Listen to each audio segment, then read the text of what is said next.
And we felt film really, for lots of different reasons, was the only way to make that big impact. And we wanted to show The Guardian as a journalistic voice and an aggregator of multiple interactions around different platforms that delivers the fuller, more comprehensive view of the world. So, creative journey, little bit of background. Really for us, to put this in context, we don't do this very often. When we started this project to talk about brand rather than buy the paper this Saturday, or we do lots of tactical advertising, but we don't do this very often, or we didn't do this very often. The last time we did a brand campaign was in 1985, so it was it's a long time. So we had to get this right. Big opportunity. I'm just going to play you the last time we did a brand campaign, which I still think is possibly the best ad of all time. An event seen from one point of view gives one impression.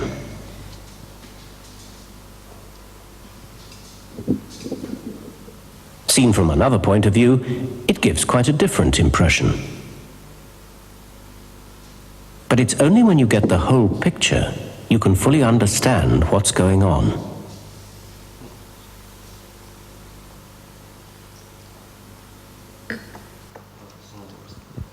So, I mean, a genius, right? 30 seconds sums up everything. If you think about a richer, fuller understanding of the world, the whole picture, I think that's what we had to live up to. That was the challenge. As I said, I've been at The Guardian 15 years. Every single ad I do, I get told it's not as good as that. That's my life. So, we had a big challenge. The really interesting thing is if you think about how the world's changed since 1985, the message at the heart of that hasn't. Right? It's still exactly the same thing we're trying to do. You then look back to The Guardian's founding principles in 1829. It's exactly the same thing we're trying to do. We're trying to give this rich picture of the world to our audience. So we took lots of inspiration from that. And I don't know if you noticed, but we also used the lines. We used, in the campaign that we're about to talk about, we used the whole picture. That was the campaign. That was the line at the end, the whole picture. So we took a lot of inspiration from that ad. So then we started, questioning how do we move this on. We had scripts upon scripts upon scripts from BBH. I have to say, most of which were brilliant, right, but just didn't quite work for a number of different reasons. And I think it's quite interesting when we look back now and think about what worked and what didn't, and how we got to where we did. We went through about 30 good scripts, and what became really apparent is that news dates in about 24 hours. So once you start to anchor the scripts, there was a brilliant example of Tahrir Square, so part of the Arab Spring, and showing how The Guardian's coverage in Tahrir Square exploded from kind of one person taking a picture on a camera phone, and then it went round. You can imagine it went round the web and it exploded, and the president talks about it. It was an incredible script. But even 2 days later, you sort of felt, I feel like I've done it. I feel like I've seen that already. It's happened. We've moved on. So the challenge was just trying to get something that wasn't rooted in any historical event, in any time or in any place. Something that was, it's so obvious now that it should be a fairy tale, but at the time, it was the real difficulty was trying to get what is that event? Do you make a news event up? Do you use something that's so historical, like the Second World War, or, that it's finished? And it was really difficult. I won't talk about that anymore. I was going to read a couple of those scripts, but I won't. So in the end, we had a bit of a pause, and we narrowed down what the work needed to do. Because I think brief, if I'm honest, I think the brief was slightly too wide at that point. So we said, don't be too heavy, don't be too serious. If you think about that chart of what the audience think about us, to give them an ad about someone setting fire to themselves in Tahrir Square, for that audience would probably have reinforced all of the serious, worthy, boring parts of The Guardian. So let's not be too heavy. Let's use the kind of playfulness, the irreverence, which I think we have in our content. Let's get that into the creative and into the scripts. But still, keep a sense of our underpinning values. And we kept coming back to, let's use a story that people know. So we can't spend half of our ad sort of explaining the story. It has to be a story that people instantly know, and that we started to get a bit of a breakthrough then. David Colbush is the creative director at BBH. Incredible guy, really, really fabulous creative. And we had just me and him one morning, and he said to me, right, I've got it. 3 o'clock in the morning, I've woken up, I know what we need to do. So he starts reading. These are the first words he read to me. So it's important to try to take away hindsight from it. So imagine me in a room, future of The Guardian at stake. He says, we open on the front page of The Guardian newspaper, and the headline reads, "Wolf attacker boils to death in pig's home." He read the rest of the script. I let him carry on. He let him read the rest of it. And look, there's a lot of creative in the room. You just know, don't you? When you've got that moment, it was just perfect. Like, we just knew it was perfect. I had one concern. Well, actually there were lots of concerns, but two main concerns. One was, how do we convince the board of directors and everyone else that this is the right thing to do? Because it's incredibly radical, so I'll talk a bit about that process. And the second concern was, how do you not make this feel childish? So how do you not enter the world of Shrek and Disney? And, I just couldn't quite conceive yet how it would work.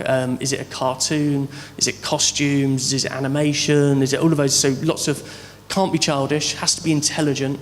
And how the hell do we tell people about it?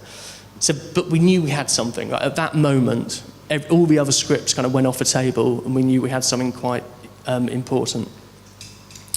The reasons why I tried to sum up why I thought that was right. I think it was clearly a demonstration of open journalism in a really engaging way.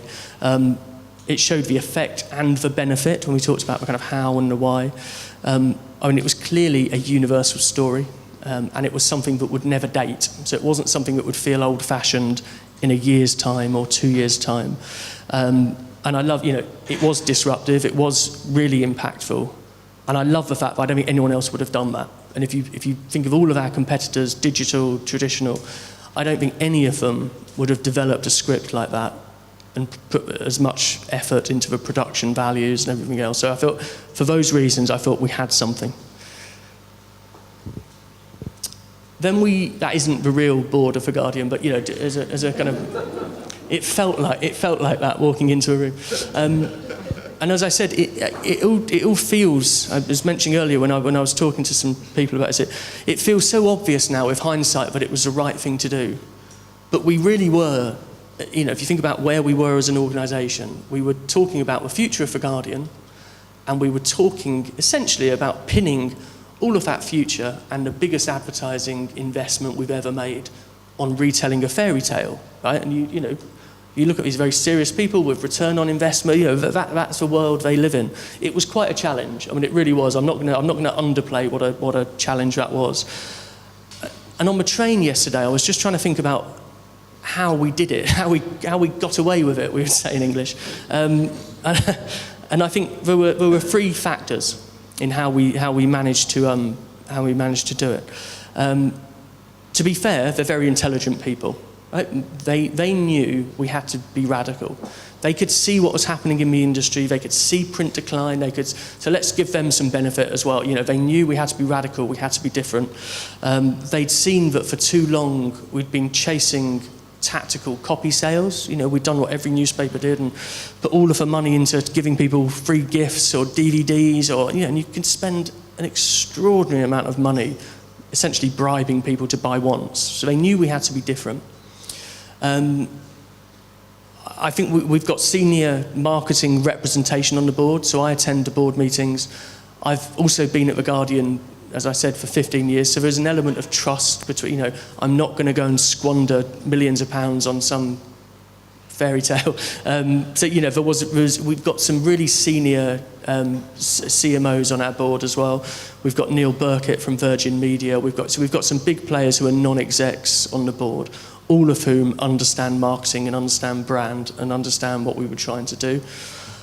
And I think probably the most interesting and important reason was the fact I'd also spent about 6 months cultivating a relationship between Alan, who is the editor-in-chief and is the top person on this board, and David Colbush, who's the creative director at BBH. So we'd worked really hard at getting that relationship right. So normally, I would go and see Alan and say, here's an ad, here's a script, and he'd say, oh, that's good or that's not good. Or for the last 6 months, I'd put a lot of effort into getting him and David together, so getting them working together, talking together. They had each other's mobile number, they could talk about, so there was a relationship there. And I think what we did essentially was David and myself, so the creative director at BBH and myself, went to Alan's house first and showed him the ad, showed him the script, got him to buy into it first. And actually, when we went to a board meeting then, we were kind of halfway there. We had Alan kind of nodding enthusiastically. He'd bought into it. A couple of quite other senior people, CMOs in other organisations, had bought into it first. So we did quite a lot of what we'd call pre-selling and pre-selling into the board. But certainly the role, by getting your creative agency, or a key person at the creative agency, close to your most important stakeholder, was really important. I can talk about that later in the questions.